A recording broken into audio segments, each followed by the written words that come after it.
नमस्कार दोस्तों, मेरा नाम है विपुल राजपुरोहित और स्वागत है विपुल एजुकेशन चैनल पर आप सभी का। दोस्तों, कल जो हमारा साप्ताहिक टेस्ट नंबर 3 हुआ था उसका वीडियो सॉल्यूशन मैं आपके सामने लेके आया हूं। आप जो है कमेंट करके ज़रूर बताइए कि आपके किस पार्ट में कितने क्वेश्चन सही हुए और टोटल कितने क्वेश्चन सही हुए। इस पर आप अपना एनालिसिस कीजिएगा। इस वीडियो के जो है तुरंत बाद जो है आपको अगले टेस्ट जो है चौथा टेस्ट है जो आपके 25 जुलाई को होना है उसका शेड्यूल मिल जाएगा। ठीक है, और टेस्ट आपको कैसे लग रहे हैं इस पर भी आप अपना एक कमेंट जरूर कीजिएगा कि आपको टेस्ट कैसे लग रहे हैं। इस पर लिए आप स्पेशल कमेंट कीजिएगा कि टेस्ट आपको कैसे लग रहे हैं। ठीक है, चलिए टेस्ट का सॉल्यूशन शुरू करते हैं। पहला प्रश्न पूछा गया था मनोविज्ञान के 5 प्रश्न जो है हमारा, आपको पता है 40 प्रश्नों की सीरीज है। आप ये भी बता सकते हैं कि आपको इससे मतलब प्रश्न ज़्यादा बढ़वाने हैं या यही ठीक है। ठीक है, तो पहला प्रश्न पूछा गया था मनोविज्ञान में, किशोरावस्था जीवन का सबसे कठिन काल है। यह कथन किसका है? यानी किशोरावस्था जो है जीवन का सबसे कठिन काल होती है, ये कथन किसका है?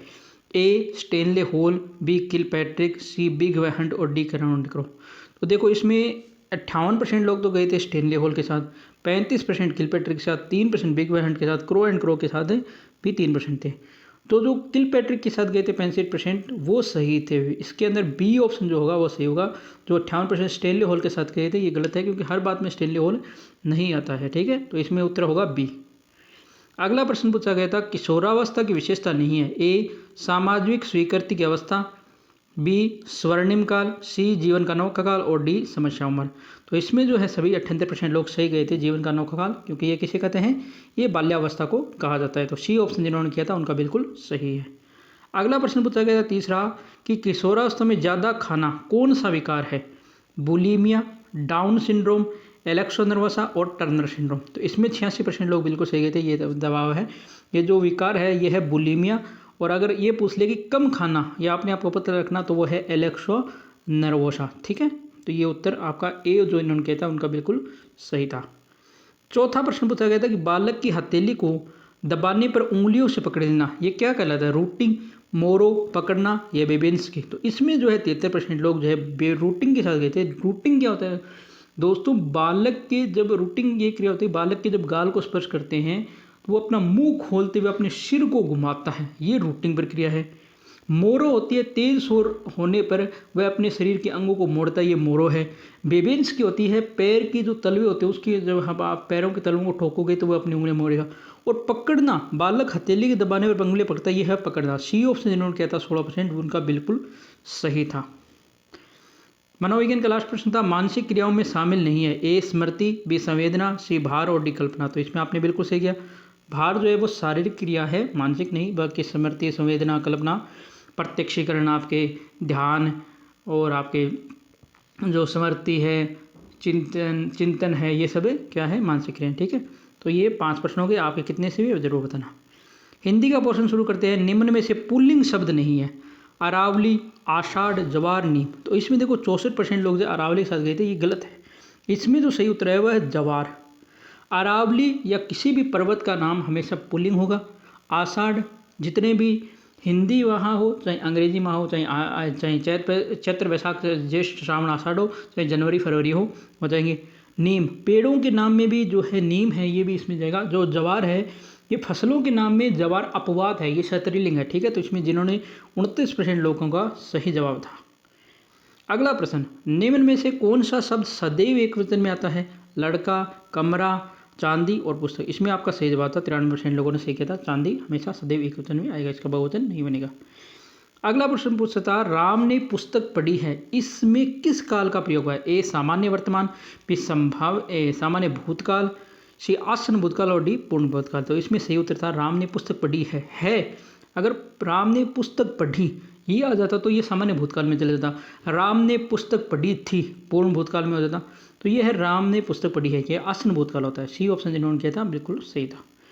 अगला प्रश्न था प्रशांत खेल रहा है, इस वाक्य में किस काल का प्रयोग हुआ है? सामान्य वर्तमान काल का, संदिग्ध वर्तमान काल का, अपूर्ण का या संभाव्य वर्तमान का। देखो सामान्य वर्तमान तब तो होता प्रशांत खेलता है, या संदिग्ध वर्तमान जो है। अब देखो इसमें जो है आपके जिन लोगों ने अपूर्ण वर्तमान किया था, 84% लोगों का जो उत्तर था वो था अपूर्ण वर्तमान काल। ठीक है, इसमें आपको देखो मैं बताता हूँ कि क्या हुआ। ये थोड़ा मेरे भी कन्फ्यूजन वाला था, क्योंकि मैं जब क्वेश्चन डाला था ये सही है। अपूर्ण वर्तमान जिन्होंने किया था उनका बिल्कुल सही उत्तर है। ठीक है, अगला प्रश्न, आप वहाँ अवश्य जाइएगा, इसमें किस काल का प्रयोग हुआ? सामान्य भविष्यत, संभाव्य भविष्यत, अज्ञात वर्तमान, अज्ञात भविष्यत। तो इसमें अज्ञात भविष्यत डी ऑप्शन सही था। 5 में से हिंदी में आपके कितने सही हुए जरूर बताना। अगले प्रश्न की तरफ, अगले क्वेश्चन की तरफ चलते हैं। संस्कृत, कस्मिन विकल्पे गुणसंधि कार्य ना अभवत्, किस विकल्प में गुणसंधि कार्य नहीं हुआ? रमेश में, लतेव में, गुड़ाकर केस में, रामायण में। तो आपको पता है कि रमेश तो रमा प्लस ईस होता है, रमा प्लस ईस क्या होता है? रमेश। तो इसमें तो होगा। अगर आप बात करें इसकी लतेव की, तो लता प्लस से ईव लतेव हो जाएगा। गुड़ाका केस की बात करेंगे तो गुढ़ा, गुड़ाका प्लस ईश गुड़ाका केस होता है। गुड़ाका प्लस गुड़ाका प्लस ईश गुड़ाका केस होता है। लेकिन जो रामायण जो शब्द है ना, ये जाते हैं आपके राम प्लस आयनम, रामायणम। ये वैसे हिंदी के अंदर जो है व्यंजन संधि में जाता है, और यहाँ पर आप इसको राम प्लस आयनम यानी आयनम यानी सवर्ण दीर्घ संधि में जाता है। ठीक है, तो ये डी ऑप्शन होगा।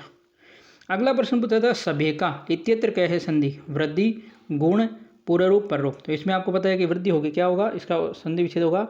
सभा प्लस एक का, सभा प्लस एक का, यानी आ और आई मिलकर क्या बनाते हैं? आई बनाते हैं। तो ये इसमें वृद्धि संधि हो जाएगी। 2 नंबर ऑप्शन एक नंबर ऑप्शन बिल्कुल सही होगा।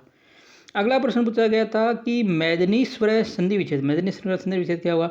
ए मैदनी प्लस ईश्वर यानी छोटी ई बराबर बड़ी, दूसरा मैदनी प्लस ईश्वर बड़ी ई बराबर छोटी, सी मैदनी प्लस ईश्वर यानी छोटी ई और छोटी, और डी था मैदनी प्लस ईश्वर। तो इसमें क्या होगा? डी ऑप्शन मैदनी प्लस ईश्वर। और ये किसका उदाहरण है? ये सवर्ण दीर्घ संधि वाला का है। ठीक है, तो अगला प्रश्न था, 2 मिनट रुक जा। लाकार है इत्यत्र कह संधि, लाकार में कौन सी संधि होगी? सवर्ण दीर्घ संधि, गुण संधि, यण और आयाति। तो इसमें देखो, इसमें क्या होगी? यण संधि होगी। लरी प्लस आकार यानी लाकार है। लरी के बाद ए आने पर लय बन जाता है। ठीक है, ये लाकार है। जिसमें सवर्ण दीर्घ किया था उनका गलत होगा, क्योंकि सवर्ण दीर्घ में तो लरी प्लस लरी होता है और उसका दीर्घ स्वरूप होता ही नहीं है। यहाँ पर यण संधि जिन्होंने किया था उनका सही था। अंतिम प्रश्न था, नाविक है इत्यत्र क्या संधि? यण गुण आयादि पूर्वरूप। इसमें सही था, जिन्होंने भी आयादि किया था सही था कि जो नाविक है इसका जो आव है, आव में क्या होता है? ए आव वाला शब्द है, ये आवी जो शब्द होता है उसमें है। तो आय आय अव आव, तो अव होगा 9 प्लस इक, नाविक 9 प्लस इक हो जाएगा। ठीक है, तो 5 में से संस्कृत में आपके कितने सही हुए जरूर बताना। चलते भूगोल की तरफ। सामाजिक अध्ययन में पहला पार्ट भूगोल। वायु दाब की कौन सी पेटी शांत पेटी के नाम से जानी जाती है? उपोष्ण कटिबंधीय उच्च दाब पेटी, उपध्रुवीय निम्न वायु दाब पेटी, भूमध्य रेखीय निम्न दाब पेटी और ध्रुवीय उच्च दाब पेटी। तो इसमें सही उत्तर था भूमध्य रेखीय निम्न दाब पेटी, जिसको शांत पेटी कहते हैं, इसको डोलड्रम भी कहते हैं। ये जो भूमध्य रेखा है इसके यहाँ 5 डिग्री 0 से 5 डिग्री अक्षांश और इधर भी 0 से 5 डिग्री अक्षांशों के मध्य ये पेटी पाई जाती है। अगला प्रश्न था, किस पेटी को अश्व अक्षांश पेटी कहते हैं? भूमध्य रेखीय निम्न दाब पेटी को, उपोष्ण कटिबंधीय उच्च वायु दाब पेटी को, ध्रुवीय उच्च दाब पेटी को, उपध्रुवीय निम्न वायु दाब पेटी को। तो ये था बी, उपोष्ण कटिबंधीय उच्च वायु दाब पेटी, जो 5 से 30 के 35 जो अक्षांश है उनके मध्य पाई जाती है। ठीक है, अगला प्रश्न था, पवनें चलती है निम्न दाब से उच्च दाब की ओर, उच्च दाब से उच्च दाब की ओर, उच्च दाब से निम्न दाब की ओर और निम्न दाब से उच्च दाब की ओर। तो इसमें सही था, ये चलती है उच्च दाब से निम्न दाब की ओर, यानी high pressure to low pressure. ठीक है, अगला प्रश्न था, गरजती चालीसा इसका संबंध किस पवन से है? व्यापारिक पवनों से, ध्रुवीय पवनों से, पछुआ पवनों से, इनमें से कोई नहीं। तो सही है पछुआ पवन। और पछुआ पवन में भी ये पूछ ले कि ये उत्तरी गोलार्ध में या दक्षिणी गोलार्ध में, तो क्या होगा? दक्षिणी गोलार्ध में, क्योंकि वहाँ पर समुद्र है और वहाँ पर ये हवाएं चलती है भयंकरों से। गरजती 40 है, चीखती 50, चीखती 60 है, प्रचंड 50 है, ये चलती है। फिर लास्ट था, निम्न में से कौन सी गर्म पवन नहीं है? फोन, लू, सिराको और बोरा। तो इसमें देखो, फोन भी गर्म है, लू भी है और सिराको है, लेकिन बोरा जो है ये कि ठंडी पवन है। तो इसमें डी ऑप्शन होगा। फिर थे हमारे इतिहास के प्रश्न। इतिहास के प्रश्नों में देखो, पहला प्रश्न था कि भारतीय राष्ट्रवाद का अग्रदूत किसे कहा जाता है? ए महात्मा गांधी, बी स्वामी विवेकानंद, सी राधा राममोहन राय और डी विनायक दामोदर सावरकर। तो इसमें सही होगा राधा राममोहन राय को। अगला प्रश्न था, ब्रह्म समाज की स्थापना कब व किसने और कहाँ की थी? 20 अगस्त 1828 मुंबई दयानंद सरस्वती, 20 अगस्त 1828 कोलकाता स्वामी विवेकानंद, 20 अगस्त 1828 कोलकाता राजा राम मोहन राय, और 20 अगस्त 1828 कलकत्ता देवेंद्रनाथ टैगोर। तो इसमें सही उत्तर होगा 20 अगस्त 1828 को की गई थी कलकत्ता में, और किसने की थी? राजा राम मोहन राय ने। ठीक है। अगला प्रश्न था, सत्यार्थ प्रकाश की रचना किसने व कहाँ की? दयानंद सरस्वती ने कलकत्ता में की थी, दयानंद सरस्वती ने मुंबई में की थी, दयानंद सरस्वती ने उदयपुर में की थी, और दयानंद सरस्वती ने मोरबी में की थी। ये था सही था, दयानंद सरस्वती ने अपने उदयपुर प्रवास के दौरान इसकी रचना की थी। सी ऑप्शन सही होगा। अगला प्रश्न, स्वामी विवेकानंद के बारे में असत्य कथन है। इनका जन्म 12 जनवरी 1863 को हुआ। पिता का नाम विश्वनाथ दत्त और माता भुवनेश्वरी देवी थी। बचपन का नाम मूलशंकर और डी गुरु थे रामकृष्ण परमहंस। तो ये सही था, बचपन का नाम इनका मूलशंकर नहीं बल्कि क्या था? नरेंद्र दत्त था। और इनके जो मूलशंकर है ये किसका नाम है? ये दयानंद सरस्वती के बचपन का नाम है। दोनों आपको ध्यान रखने। अगला प्रश्न था, अणुव्रत आंदोलन के प्रणेता कौन थे? ए केशव चंद्र सेन, बी रामकृष्ण परमहंस, सी दयानंद सरस्वती। तो ए केशव चंद्र सेन, बी रामकृष्ण परमहंस, सी आचार्य तुलसी और डी दयानंद सरस्वती। तो इसमें क्या होगा? सी ऑप्शन जिन्होंने किया था उनका सही था आचार्य तुलसी। अगला प्रश्न, पॉलिटिकल साइंस के प्रश्न शुरू हो गए हैं। मूल संविधान में मौलिक कर्तव्य थे 10, 11, 8, 0। तो इसमें जो जिन्होंने 0 किया था उनका सही था, क्योंकि 0 ही मूल कर्तव्य थे, मूल संविधान में मूल कर्तव्य थे ही नहीं। अगले प्रश्न में आपको स्पष्ट हो जाएगा। मूल कर्तव्य किस संविधान संशोधन में किस देश से ग्रहण किए गए? 42वां संविधान संशोधन अमेरिका, 44वां संविधान संशोधन सोवियत संघ रूस, 42वां संविधान संशोधन सोवियत संघ रूस, और 44वां अमेरिका से। तो इसमें देखो 60% लोग 44 के साथ ये गलत है।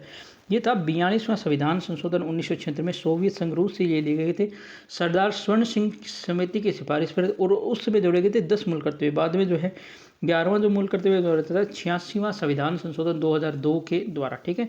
तो ये देखो अब ये आपको पता चल जाएगा कि मूल में तो 0 से, फिर 42वें के द्वारा जोड़े गए थे 10, और बाद में 86 के द्वारा 1 जोड़े, यानी वर्तमान का पूछ ले तो 11 और मूल में पूछ ले तो 0। ठीक है। अगला प्रश्न था, देश की रक्षा करना यह कौन सा मूल कर्तव्य है? तीसरा, पांचवा, चौथा और छठा। तो इसका सही उत्तर क्या होगा? चौथा। यानी आपको ये याद रखना है कि देश की रक्षा करना, रक्षा मतलब सीमा रक्षा, और सीमा के पार क्या होता है? चौका। तो देश की रक्षा का चौका, ये आपको ऐसे इसको ध्यान में रखना है। अगला प्रश्न था, समाज में आर्थिक असमानता का प्रमुख कारण क्या था? परिश्रम का अंतर होना, योग्यता का अंतर होना, अवसरों की असमानता और प्रयास का अंतर। तो इसमें सही होगा अवसरों की असमानता। अगला प्रश्न था कि सामाजिक न्याय की स्थापना हेतु प्रयास में क्या शामिल है?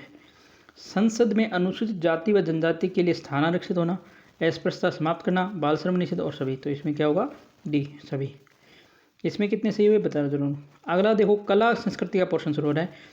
पुष्कर का मेला किस तिथि को लगता है? श्रावण पूर्णिमा को, आपके कार्तिक पूर्णिमा को, आषाढ़ पूर्णिमा को, माघ पूर्णिमा। तो इसमें सही है सभी का कार्तिक पूर्णिमा को। राजस्थान का सबसे रंग बिरंगा मेला जिसे भी कहा जाता है।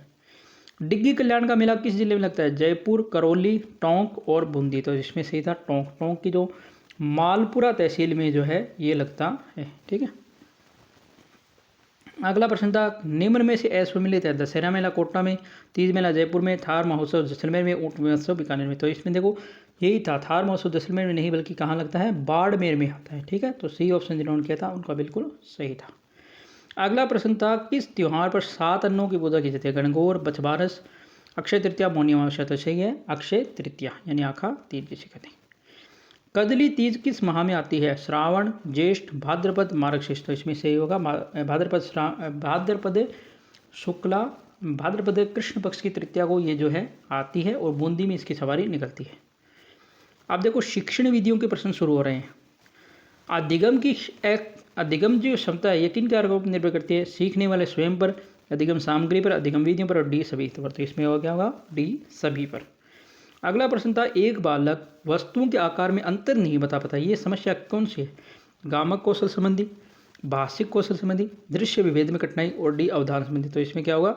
दृश्य विभेद में कठिनाई।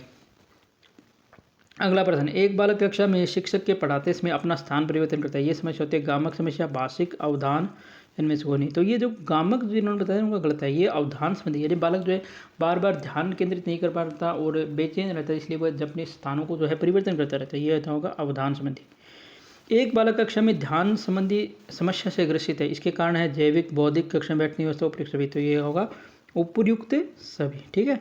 लास्ट प्रश्न था, आप देर से आने वाले छात्र की समस्या का समाधान करेंगे, उसे दंड देंगे, उसे घर भेज देंगे, उसके अभिभावक को पत्र लिखेंगे, उसके देरी से आने का कारण जानकर। तो इसमें सही था, उसके देरी का कारण जानेंगे। ठीक है, तो ये आपका जो टेस्ट था ये पूर्ण हुआ। आपको बताने कि आपके 40 में से कितने सही हुए और ईच पार्ट यानी हर पार्ट में से 5 में से आपके कितने सही हुए। ठीक है, थोड़ी देर बाद जो है आपको कम्युनिटी टैब में अगले टेस्ट का शेड्यूल मिल जाएगा।